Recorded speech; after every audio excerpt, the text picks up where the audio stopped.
warning, the following content may contain elements that are not suitable for some audiences. Viewer discretion is advised. It's just a couple of wavy lines. Ah.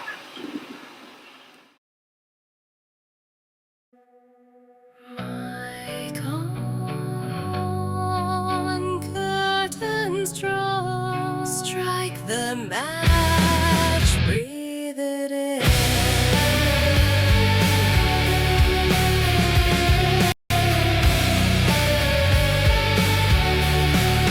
Welcome to the gap between thoughts, dead air, black chair, lights off. We collect all the smoke, all the tales you forgot. Light 'em up, listen in, let 'em chatter in the dark.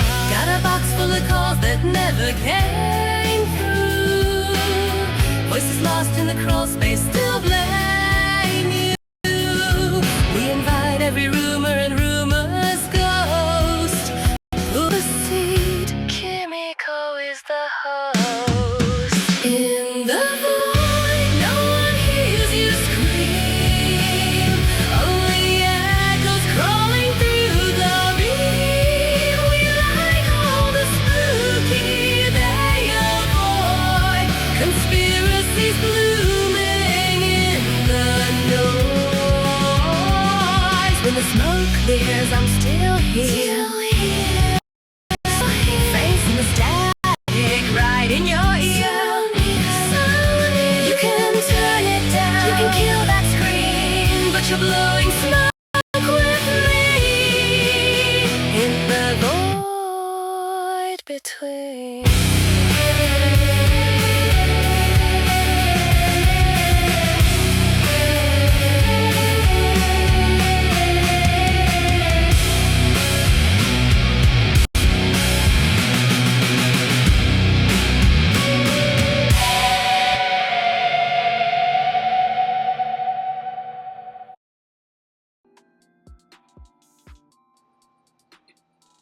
Hello, all you creepy crawlers, and welcome to another episode of the Blowing Smoke Podcast with Kimiko Kusanagi, where we cut through the haze, expose what they're not telling you, and keep it real no matter who pisses you off.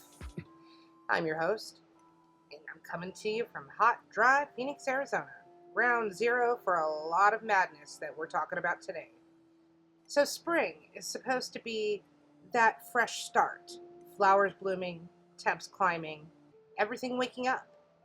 But in places like Arizona, California, and the border of the Southwest, rising spring temperatures and weird weather swings are supercharging something sneaky and dangerous. Valley fever. Some folks call it Balky fever because it hits you sideways, leaves you feeling off balance and drained. Or maybe it's just the way the symptoms make everything feel bulky. Whatever you call it, this fungal infection is on the rise, and climate-driven heat is making it worse. So today we're blowing smoke on the real effects, the flu-like symptoms that can turn into pneumonia, chronic fatigue that knocks people out for months, rare but scary spread to the brain or skin, and how warmer, drier springs plus dust storms are spreading the fungus further than ever. And we'll look at the science, the numbers, climbing right here in Maricopa County and beyond, why doctors sometimes miss it, and what it means for all of us as temperatures keep climbing. If you live in the Southwest, you hike, you work construction, or just breathe dust on a windy spring day, this one's for you. Grab some water and stay hydrated, seriously. Light up and listen in. First things first. Valley fever. Medically called, we're gonna butcher the crap out of this one, coccidioidomycosis, or cockeye, isn't caused by a virus or bacteria. It's a fungus. Two species of coccidioids live in the soil and arid regions, especially the Sonoran Desert right here around Phoenix, in Tucson, and parts of California, Central Valley, and stretching into New Mexico, Texas, and even bits of Washington now. You don't catch it from people or animals. You breathe it in when spores get kicked up by the air, by wind, construction, off-roading, or just a good old dust storm. Most people, about 60%, never even know they got it. Their immune system handles it quietly. But for the rest, symptoms hit 1 to 3 weeks later and feel exactly like the flu or pneumonia. So you get a fever. That's the bulky spike that just won't quit. You get cough, chest pain, shortness of breath, extreme fatigue, the kind where getting out of bed feels literally impossible. You get headaches, joint aches, night sweats, sometimes a rash. And it's called bulky fever or valley fever in some circles because it makes your whole body feel like sluggish and resistant. Like it's bulking and getting back to normal. Like for most, it clears up in a few weeks with rest, But 5 to 10% of cases, it sticks around and turns into chronic lung problems, or rarely, but seriously, disseminates to the skin, bones, or meninges, the brain lining. That version need lifelong antifungals and has been fatal if not caught early. Here in Arizona, especially Maricopa County, where Phoenix sits, we see thousands of cases every year. And it's not just locals. Visitors get hit by it too if they are out disturbing the soil during dusty seasons. So the rising spring temperatures are the perfect storm to spread it. Now that part has got scientists and public health folks worried that climate change and rising temperatures are making valley fever more common and pushing it into new territory. Warmer springs mean earlier and longer dry periods. The fungus loves hot, dry soil. It goes dormant during extreme drought, survives better than a lot of competing microbes, then explodes when it rains. When rain literally finally hits it, it's like our winter or monsoon patterns. Those wet, dry cycles, amplified by hotter overall temperatures, create ideal conditions for spore production. Then spring winds and dust storms loft the spores miles away. Data shows cases in Arizona that have roughly doubled in recent decades. In California, big spikes follow heavy winter rains, followed by dry, hot springs and summers. Dust storms have more than doubled in some periods, directly linked to warmer, drier conditions, sucking moisture out of the soil. The NOAA and other studies tie this directly to climate trends.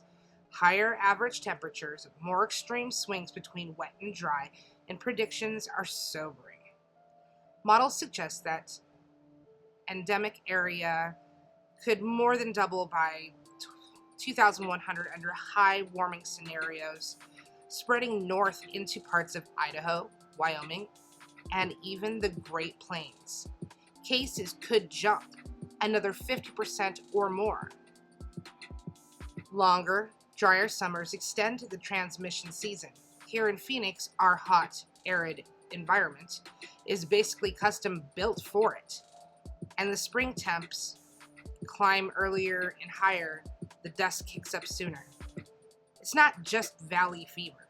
Rising temperatures stress the body in general, worsening heart and lung conditions, increasing dehydration risks, and making respiratory infections hit harder. But for a soil fungus that travels on dust, heat plus dryness plus wind equal more exposure, more infections, more severe outcomes in vulnerable folks, like older adults, pregnant people, those with weakened immune systems, or certain ethnic backgrounds that studies have shown have higher dissemination risk. Now, the real human impact. Stories, misdiagnosis, and hidden costs. This isn't abstract. People in Arizona and California are dealing with months of fatigue that kills their ability to work or even enjoy daily life. Some get misdiagnosed with bacterial pneumonia and given antibiotics that do absolutely nothing, wasting time while the fungus kind of just digs in. Others develop lasting lung damage and that basically mimics COPD or asthma. In severe cases, it spreads beyond the lungs. Meningitis from valley fever is no joke. It can require years of treatment. Pets get it too, especially dogs sniffing around in the dirt. Economically, lost work days, hospital stays, lifelong meds. And as the range expands, more people who've never heard of it will get blindsided by it. Construction workers, farmers, outdoor enthusiasts, anyone kicking up the dust in spring is at higher risk now. With Phoenix's growth and all the building that's going on, we're disturbing more soil exactly when conditions favor the fungus. Add in more frequent heat waves and dust events from rising temperatures, and it's a slow-burning public health issue that doesn't get the headlines of a pandemic, but quietly affects thousands. Doctors are getting better at testing, like with blood tests, chest imaging, but awareness is still low outside epidemic areas. This needs to change fast. Now, what can we actually do about it? Look, I'm not here to fearmonger. I'm blowing smoke on the truth, and we can face it. We can't control the weather, but we can adapt. Stay aware during dusty spring days. Wear N95 masks if you're working outside in a high dust area. Wet down soil before digging or landscaping if possible. Know the symptoms and push for valley fever testing if flu-like illness lingers, especially if you're in the Southwest. Support better public health tracking and research into vaccines or faster diagnosis. There's ongoing work, but it's underfunded. On the bigger picture, reducing emissions help slow the warming that expands the fungus range, but locally, we need dust control measures in construction and agriculture. Let's go ahead and take a break real quick.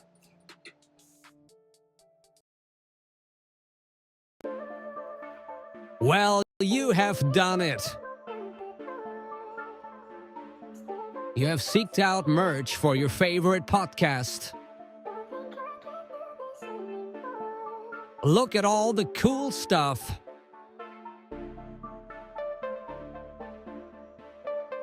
You know, Kimiko has got you covered from apparel to drinkware.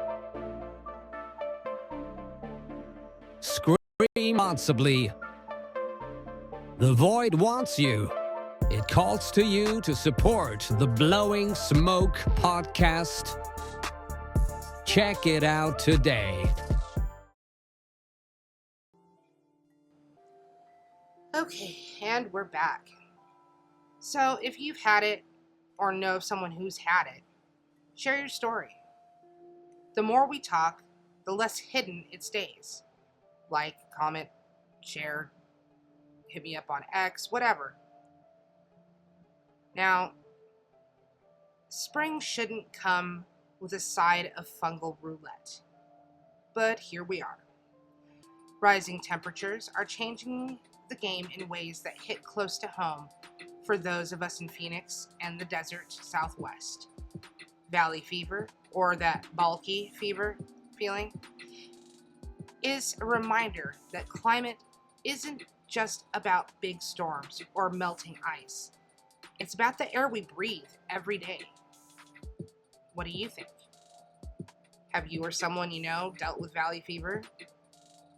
How are the hotter springs affecting your area? Hit the comments. I'll read it all.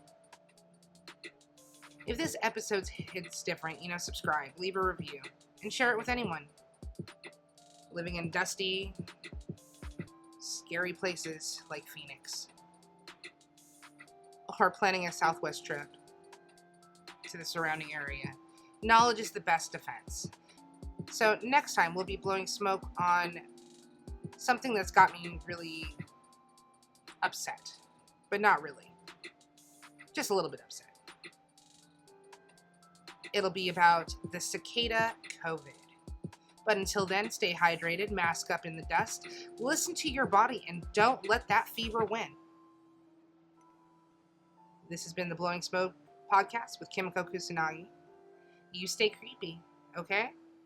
Bye!